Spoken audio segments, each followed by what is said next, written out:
ओम शांति। 29 जुलाई 2025 के ईश्वरीय महावाक्य पहले सुनते हैं मुरली का मुख्य पॉइंट्स। बाबा ने कहा, मीठे बच्चे, शरीर की वैल्यू आत्मा के प्रवेश से है। सजावट शरीर की होती है, आत्मा की नहीं। नेक्स्ट पॉइंट, आत्मा को ज्ञान का तीसरा नेत्र मिलता है। आत्मा नहीं सुन सकता, इसलिए शरीर चाहिए। माया बिल्ली याद के दीपक को बुझा देती है, इसलिए मोह की बिल्ली न बनो।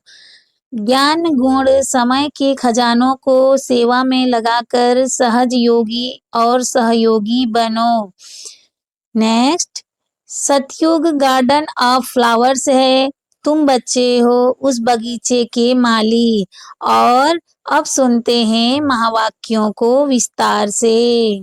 मुरली का सार, मीठे बच्चे, इस शरीर की वैल्यू तब है जब इसमें आत्मा प्रवेश करे, लेकिन सजावट शरीर की होती, आत्मा की नहीं। प्रश्न, तुम बच्चों का फर्ज क्या है?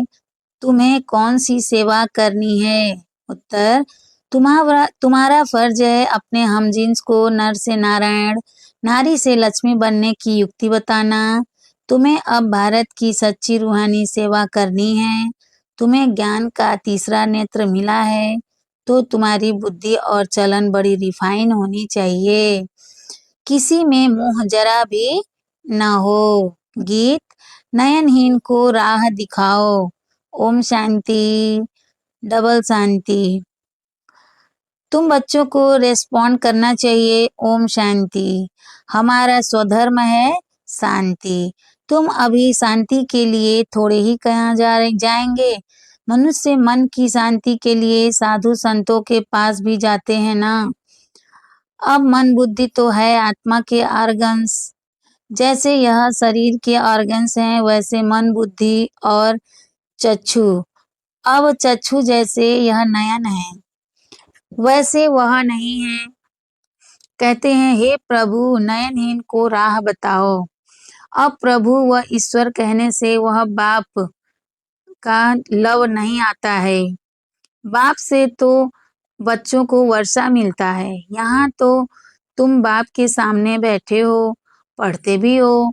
तुमको कौन पढ़ाते हैं? तुम ऐसे नहीं कहेंगे कि परमात्मा व प्रभु पढ़ाते हैं। तुम कहेंगे शिव बाबा पढ़ाते हैं। बाबा अक्षर तो बिल्कुल सिंपल है भी बाप दादा। आत्मा को आत्मा ही कहा जाता है, वैसे वह परम आत्मा है। वह कहते हैं, मैं परम आत्मा यानी परमात्मा तुम्हारा बाप हूँ। फिर मुझ परम आत्मा का ड्रामा अनुसार नाम रखा हुआ है शिव। ड्रामा में सबका नाम भी चाहिए ना। शिव का मंदिर भी है। भक्ति मार्ग वालों ने तो एक के बदले अनेक नाम रख दिए हैं और फिर ढेर के ढेर मंदिर बनाते रहते हैं। चीज एक ही है। सोमनाथ का मंदिर कितना बड़ा है, कितना सजाते हैं। महलों आदि की भी कितनी सजावट हो रखते हैं। आत्मा की तो कोई सजावट नहीं है। वैसे परमात्मा की भी सजावट नहीं है, वह तो बिंदी है। बाकी जो भी सजावट है वह शरीरों की है। बाप कहते हैं, ना हमारी सजावट है, ना आत्माओं की सजावट है। आत्मा है ही बिंदी। इतनी छोटी बिंदी तो कुछ पाठ बजा न सके। वह छोटी सी आत्मा शरीर में प्रवेश करती है, तो शरीर की कितने प्रकार की सजावट होती है। मनुष्यों के कितने नाम हैं। किंग क्वीन की सजावट कैसे होती है। आत्मा तो सिंपल बिंदी है। अभी तुम बच्चों ने यह भी समझा है, आत्मा ही ज्ञान धारण करती है। बाप कहते हैं, मेरे में भी ज्ञान है ना। शरीर में थोड़े ही ज्ञान होता है। मुझ आत्मा में ज्ञान है। मुझे यह शरीर लेना पड़ता है तुमको सुनाने के लिए। शरीर बिगड़ तो तुम सुन न सको। अब यह गीत बनाया है, नयनहीन को राह बताओ, दिखाओ। क्या शरीर को राह बतानी है? नहीं, आत्मा को। आत्मा ही पुकारती है। शरीर को तो 2 नेत्र हैं, 3 तो हो न सके। तीसरे नेत्र का यहाँ मस्तक में तिलक भी देते हैं। कोई सिर्फ बिंदी मुआफिक देते हैं, कोई लकीर निकालते हैं। बिंदी तो है आत्मा, बाकी ज्ञान का तीसरा नेत्र मिलता है। आत्मा को पहले यह ज्ञान का तीसरा नेत्र नहीं था। कोई भी मनुष्य मात्र को यह ज्ञान नहीं है, इसीलिए ज्ञान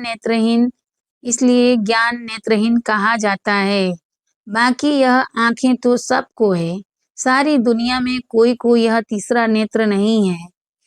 तुम हो सर्वोत्तम ब्राह्मण कुल के, तुम जानते हो भक्ति मार्ग और ज्ञान मार्ग में कितना फर्क है। तुम रचता और रचना के आदि मध्य अंत को जानकर चक्रवर्ती राजा बनते हो। जैसे ICS वाले भी बहुत ऊंचा पद पाते हैं, परंतु यहाँ कोई पढ़ाई से MP आदि नहीं बनते हैं।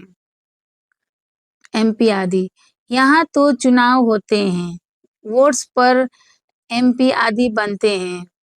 अभी तुम आत्माओं को बाप की श्रीमत मिलती है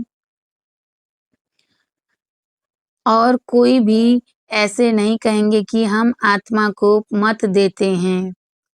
वह तो सब है देह अभिमानी।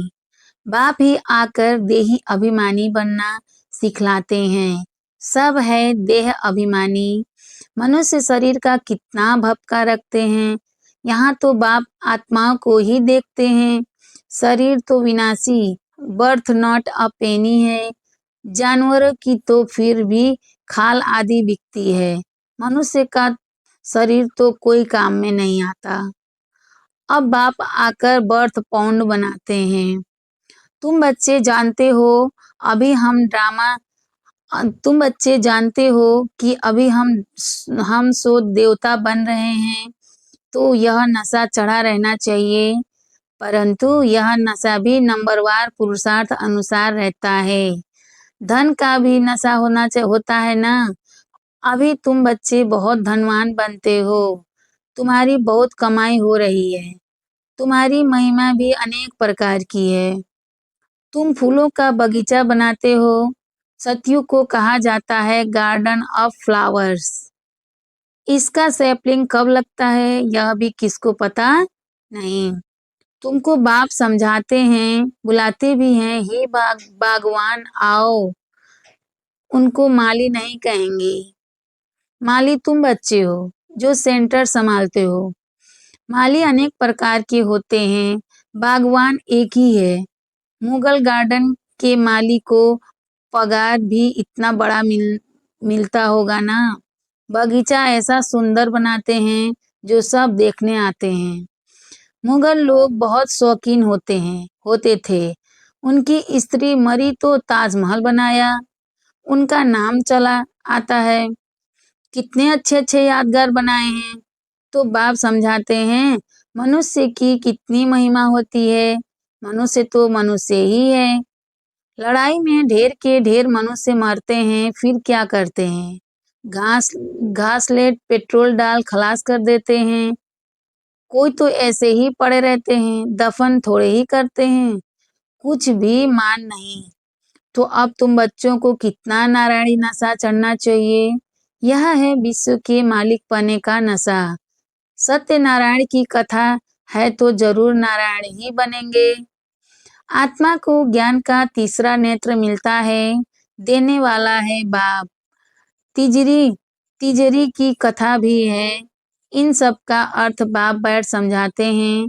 कथा सुनाने वाले कुछ भी नहीं जानते।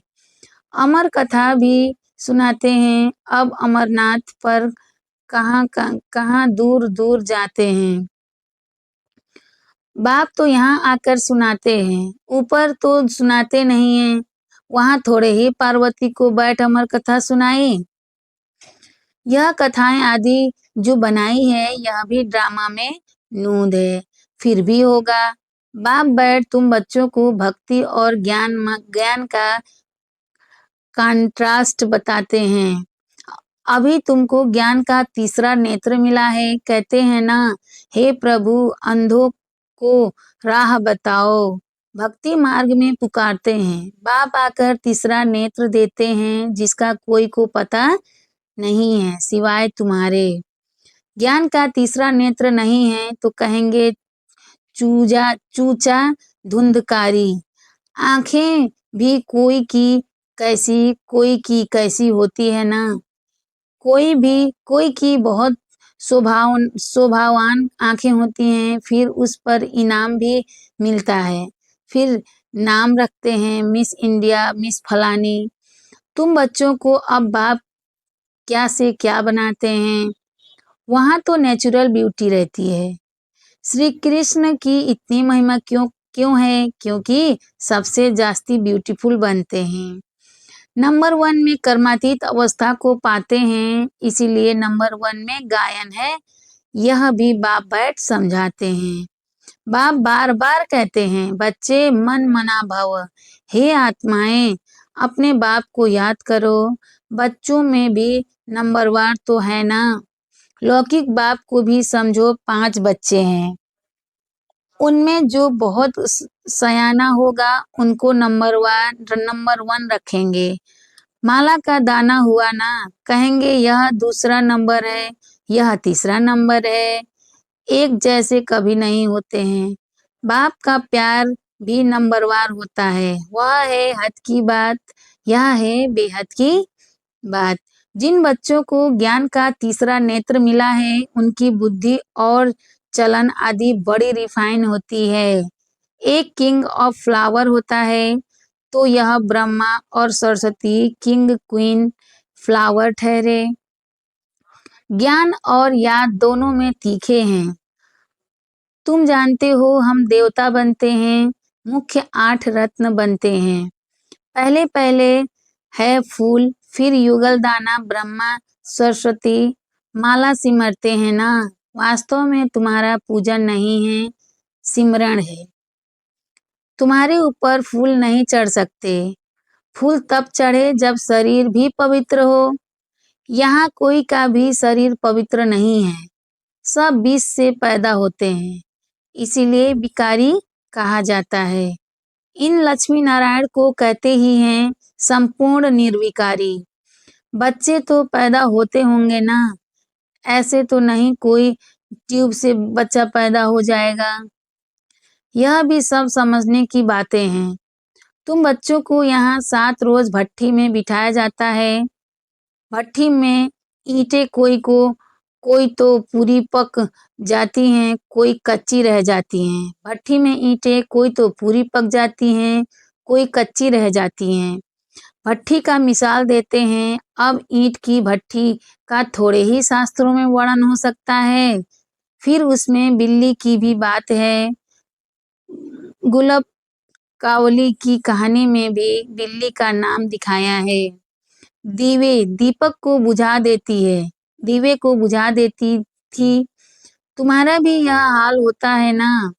माया बिल्ली विघ्न डाल देती है, तुम्हारी अवस्था को ही गिरा देती है। यह देह अभिमान है पहला नंबर, फिर और विकार आते हैं। मोह भी बहुत होता है। बच्ची कहे मैं भारत को स्वर्ग बनाने की रूहानी सेवा करूंगी। मोहवश माँ बाप कहते हम अलाउ नहीं करेंगे। यह भी कितना मोह है। तुम्हें मोह की बिल्ली या बिल्ला नहीं बनना है। तुम्हारी एम ऑब्जेक्ट ही यह है। बाप आकर मनुष्य से देवता, नर से नारायण बनाते हैं। तुम्हारा भी फर्ज है अपने हमजिन्स की सेवा करना, भारत की सर्विस करना। तुम जानते हो हम क्या थे, क्या बन गए हैं। अब फिर पुरुषार्थ करो राजाओं का राजा बनने के लिए। तुम जानते हो हम अपना राज्य स्थापन करते हैं। कोई तकलीफ की बात नहीं। विनाश के लिए भी ड्रामा में युक्ति रची हुई है। आगे भी मुसलों से लड़ाई लगी थी, अब तुम्हारी पूरी तैयारी हो जाएगी। सब फूल बन जाएंगे, तब विनाश होगा। कोई किंग ऑफ फ्लावर हैं, कोई गुलाब, कोई मोतिया हैं। हर एक अपने को अच्छी रीति समझ सकते हैं कि हम अक हैं, वह फूल हैं। बहुत हैं जिनको ज्ञान की कुछ धारणा नहीं होती है। नंबरवार तो बनेंगे ना, या तो बिल्कुल हाईएस्ट या तो बिल्कुल लोवेस्ट। राजधानी यहाँ ही बनती है। शास्त्रों में तो दिखाया है पांडव गल मरे, फिर क्या हुआ कुछ भी पता नहीं। कथाएं तो बहुत बनाई हैं, ऐसी कोई बात है नहीं। अभी तुम बच्चे कितने स्वच्छ बुद्धि बनते हो, बाबा तुमको बहुत प्रकार से समझाते रहते हैं। कितना सहज है, सिर्फ बाप को और बरसे को याद करना है। बाप कहते हैं मैं ही पतित पावन हूँ, तुम्हारी आत्मा और शरीर दोनों पतित है, अब पावन बनना है। आत्मा पवित्र बनती है तो शरीर भी पवित्र बनता है।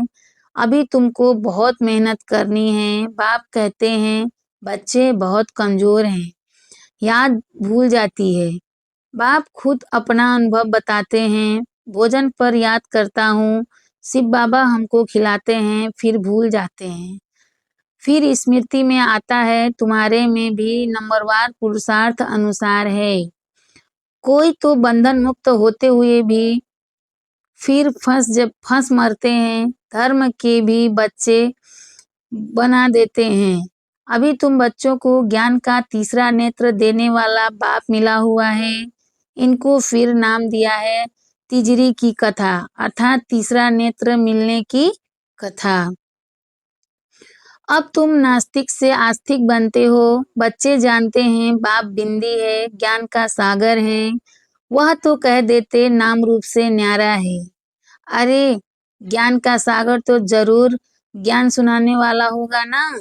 इनका रूप भी लिंग दिखाते हैं, फिर उनको नाम रूप से न्यारा कैसे कहते हैं। सैकड़ों नाम रख दिए हैं। बच्चों की बुद्धि में यह सारा ज्ञान अच्छी रीति रहना चाहिए। कहते भी हैं परमात्मा ज्ञान का सागर है। सारा जंगल कलम बनाओ तो भी अंत नहीं हो सकता है। अच्छा, मीठे मीठे सिकिलधे बच्चों प्रति माता पिता बाप दादा का याद प्यार और गुड मॉर्निंग। रूहानी बाप की रूहानी बच्चों को नमस्ते। हम रूहानी बच्चों की रूहानी माता पिता बाप दादा को याद प्यार गुड मॉर्निंग। नमस्ते बाबा, नमस्ते बाबा, नमस्ते बाबा। शुक्रिया बाबा, शुक्रिया।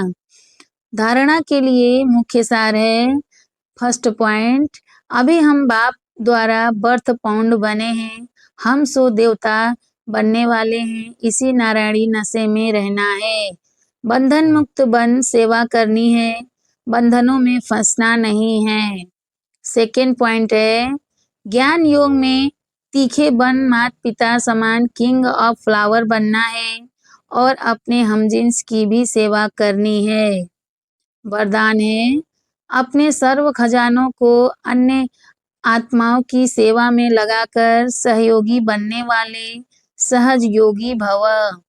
सहज योगी बनने का साधन है सदा अपने को संकल्प द्वारा, वाणी द्वारा और हर कार्य द्वारा विश्व की सर्व आत्माओं के प्रति सेवाधारी समझ सेवा में ही सब कुछ लगाना। जो भी ब्राह्मण जीवन में शक्तियों का, गुणों का, ज्ञान का व श्रेष्ठ कमाई के समय का खजाना बाप द्वारा प्राप्त हुआ है, वह सेवा में लगाओ, अर्थात सहयोगी बनो तो सहज योगी बन ही जाएंगे।